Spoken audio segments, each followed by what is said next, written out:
Sir ಇವತ್ತು Appu cinema ನೋಡೋಕೆ ಇಡೀ ಫ್ಯಾಮಿಲಿ ನೀವು ಬಂದಿದ್ದೀರಾ. ಸೊ ಅದರಲ್ಲೇ ಗೊತ್ತಾಗುತ್ತೆ ಎಷ್ಟು ಅಭಿಮಾನ ಪ್ರೀತಿ ಮತ್ತೆ ನ್ಯೂ ಮ್ಯೂಸಿಕ್ ಡೈರೆಕ್ಷನ್ ಈ ಸಿನಿಮಾಗೆ ಎಷ್ಟು ಖುಷಿ ಆಗ್ತಿದೆ. ನಿಮ್ ಮ್ಯೂಸಿಕ್ ಬರ್ತಿರ್ಬೇಕಿದ್ರೆ ಅಭಿಮಾನಿಗಳಿಗೆ ಹೆಂಗ್ ಆಡ್ತಿದಾರೆ ನೋಡಿ ಅದನ್ನ. ಅದೇ ಆಕ್ಚುಲಿ ಲಿರಿಕ್ಸ್ ನೆನಪಿಟ್ಕೊಂಡು ಈ ಲೆವೆಲ್ ಆಡ್ತಾರೆ. ಆಕ್ಚುಲಿ ಅಪ್ಪು ಇರ್ಬೇಕಿತ್ತು ಅನ್ಸುತ್ತೆ ನೋಡಕ್ಕೆ. ಅದೇ ಇದೊಂದು ನನ್ನ ಲೆಕ್ಕದಲ್ಲಿ ಅನುಭವ ಅಂತ ಹೇಳ್ಬೇಕು ಅಷ್ಟೇ. ಯಾಕಂದ್ರೆ ನಾನು ರಿಲೀಸ್ ಆದಾಗ ಪಕ್ಕ ಥಿಯೇಟರ್ ಅಲ್ಲಿ ಎಲ್ಲ ಮನೆಯವರು, ರಾಘಣ್ಣ ಇದ್ರು, ಅಪ್ಪಾಜಿ ಇದ್ರು, ಒಂದಷ್ಟು ಎಲ್ರು ಮನೆಯವರೆಲ್ಲ ಕುತ್ಕೊಂಡು ನೋಡಿದ್ವಿ. ಸೊ ಅದೇ ನೆನಪಾಗ್ತಾ ಇತ್ತು ನನಗೆ. ಸರ್ ಆ ದಿನಗಳನ್ನ ನೆನಪು ಹಾಕೋದಾದ್ರೆ ಮತ್ತೆ ಇವತ್ತಿಗೂ ಕ್ರೇಜ್ ಕಡಿಮೆ ಆಗಿಲ್ಲ ಸ್ವಲ್ಪ? ಇಲ್ಲ, ಜಾಸ್ತಿ ಆಗಿದೆ ಆಕ್ಚುಲಿ. ಅದಕ್ಕೆ ಇಷ್ಟೆಲ್ಲ ಇರ್ಲಿಲ್ಲ. ಈ ಲೈಟ್ಸ್ ಆಗ್ಲಿ ಹಾಕೋದು, ಆಮೇಲೆ ಇಷ್ಟು ಎನರ್ಜಿ ಆ ಟೈಮ್ಗಿಂತ ಇವತ್ತು 10 ಪಟ್ಟು ಜಾಸ್ತಿ ಇದೆ ಅಂತ ಹೇಳಿದ್ರು. 50ನೇ ಬರ್ತ್ಡೇ ರಿಲೀಸ್ ಆಗಿರುವಂತದ್ದು. ಬರ್ತ್ಡೇ ಅಂತ ಅನ್ನೋದು ನಮ್ಗೆ ಅಪ್ಪು ಅವ್ರ ಜೊತೆ ಗುರುಕಿರಣ್ ಸರ್ ನೆನಪಾಗ್ತಾರೆ.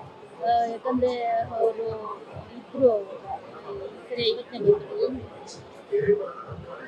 ನಿಮ್ ಬರ್ತ್ಡೇ ಆಕ್ಚುಲಿ ಅವ್ರ ಬರ್ತ್ಡೇಗೆ ಜಾಸ್ತಿ ಜೊತೆಗೆ ಇರ್ತಿದ್ವಿ. ಒಂದು ವರ್ಷ ಕೊರೋನಾ ಟೈಮಲ್ಲಿ ಮಿಸ್ ಆದ್ವಿ. ಬಿಟ್ರೆ ಐ ಥಿಂಕ್ ಎಲ್ಲ ಬರ್ತ್ಡೇಗೆ ಜೊತೆಗಿದ್ವಿ. ಡೆಫಿನೆಟ್ ಆಗಿ ವಿ ಮಿಸ್ ಹಿಮ್. ಬಟ್ ಇದು ನೋಡುವಾಗ ಇನ್ನ ಇದಾರೆ ಅನ್ಸುತ್ತೆ. ಅಂದ್ರೆ ಆ ಡ್ಯಾನ್ಸ್ ಆಗ್ಲಿ, ಫೈಟ್ಸ್ ಆಗ್ಲಿ, ಆಮೇಲೆ ಫಸ್ಟ್ ಪಿಕ್ಚರ್ ಅಲ್ಲಿ ಈ ಲೆವೆಲ್ ಪರ್ಫಾರ್ಮ್ ಮಾಡಿದಾರೆ ಅನ್ಸುತ್ತೆ. ಇವತ್ತು ನೋಡುವಾಗ, ಅವತ್ತು ಓಕೆ, ಬಟ್ ಇವತ್ತು ನೋಡುವಾಗ ವಿದೌಟ್ ಎನಿ ಜಾಸ್ತಿ ಎಕ್ಸ್ಪೀರಿಯನ್ಸ್ ಇಲ್ಲದೆ, ಅಂದ್ರೆ ಡೈರೆಕ್ಟ್ ತುಂಬಾ ವರ್ಷ ಟ್ರೈನಿಂಗ್ ಇಲ್ಲದೆ ಆ ಸ್ಟ್ರೈಟ್ ಪರ್ಫಾರ್ಮೆನ್ಸ್ ಇದೆಯಲ್ಲ, ವೆರಿ ಪ್ರೊಫೆಷನಲ್ ಪರ್ಫಾರ್ಮೆನ್ಸ್. ಅದೇ ಖುಷಿ.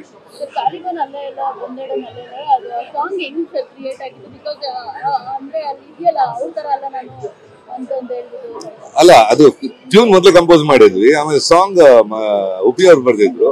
ಸೊ ಅದು ಕಂಪ್ಯಾರಿಸನ್, ಅದು ತುಂಬಾ ಮುದ್ದಾಗಿ ಮಾಡಿದೆ. ಅಂದ್ರೆ ಅದು ಟೆರರಿಸ್ಟು, ನಾನು ಪ್ರೇಮಿಸ್ಟು, ಆ ಹುಡುಗ ಬಿಲ್ಡಿಂಗ್ಸ್, ನಾನು ಹೃದಯಕ್ಕೆ. ಸೊ ಪಾರ್ಲಿಮೆಂಟು ಅಂದ್ರೆ ಎಲ್ಲ ಕವರ್ ಮಾಡಿದ್ದು. ಆ ಟೈಮ್ಗೆ ಟ್ರೆಂಡಿ ಆಗಿತ್ತು, ಬಟ್ ಇವತ್ತಿಗೆ ಇಷ್ಟಪಡ್ತಾರೆ ಅನ್ನೋ ಖುಷಿ ಅದು.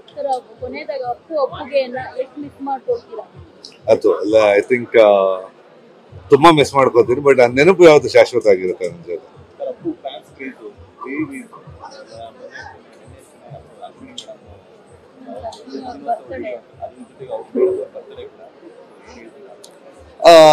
ಒಂದು ನನಗೆ ಅದೇ ಅನ್ಸುತ್ತೆ. ಇವತ್ತು ಇದು ನೋಡಾಗ ಅಪ್ಪೋರ್ ನೋಡಕ್ ಇದ್ದಿದ್ರೆ ತುಂಬಾ ಚೆನ್ನಾಗಿರ್ತೈತೆ ಅಂತ. ಅಪ್ಪೋರ್ನ ಇಡೀ ನನಗೆ ಈಸ್ ಡೆಸ್ಟಿನ್ ಟು ಬಿ ಇಂಡಸ್ಟ್ರಿಯಲ್ಲಿ, ಅಥವಾ ದಟ್ ಡೆಸ್ಟಿನಿ ಅವ್ರು ಇರಬೇಕು ಅಂತ ಇತ್ತು. ಬಟ್ ಇಷ್ಟು ಪ್ರೀತಿ ಗಳಿಸಿದ್ದಾರೆ ಅವರು. ಅದು actually we are also great fans of his. ನನ್ನ ಲೆಕ್ಕದಲ್ಲಿ ಒಂದು ಸಾರ್ಥಕತೆ ಇದೆ, ಲೈಫಲ್ಲಿ ಸಾರ್ಥಕತೆ ಇದೆ. ಇದು ನೋಡುವಾಗ ಅಷ್ಟೇ, ಫಿಲ್ಮ್ ಮೂಲಕ ಜೀವಂತವಾಗಿರ್ತಾರೆ, ನಮ್ಗೆ ಇಲ್ಲ ಅಂತ ಅನ್ಸಲ್ಲ. ಇದನ್ನೇ ಇದ್ದಾರೆ ಫಿಲ್ಮ್ ಮೂಲಕ ನೋಡ್ತಾ ಇದೀವಿ ಅನ್ಸುತ್ತೆ. ಅದೇ ಈಗ ಹಳೆ ಕ್ರೇಜ್ಗಿಂತ ಈಗ ಕ್ರೇಜ್ ಜಾಸ್ತಿ ಇದೆ ಅನ್ಸ್ತಾ ಇತ್ತು ಇವತ್ತು ನೋಡುವಾಗ. ಇಷ್ಟು ಓಹೋ ಆ ಟೈಮಲ್ಲಿ ರಿಲೀಸ್ ಇತ್ತು, ಬಟ್ ಇಷ್ಟು ಇರ್ಲಿಲ್ಲ.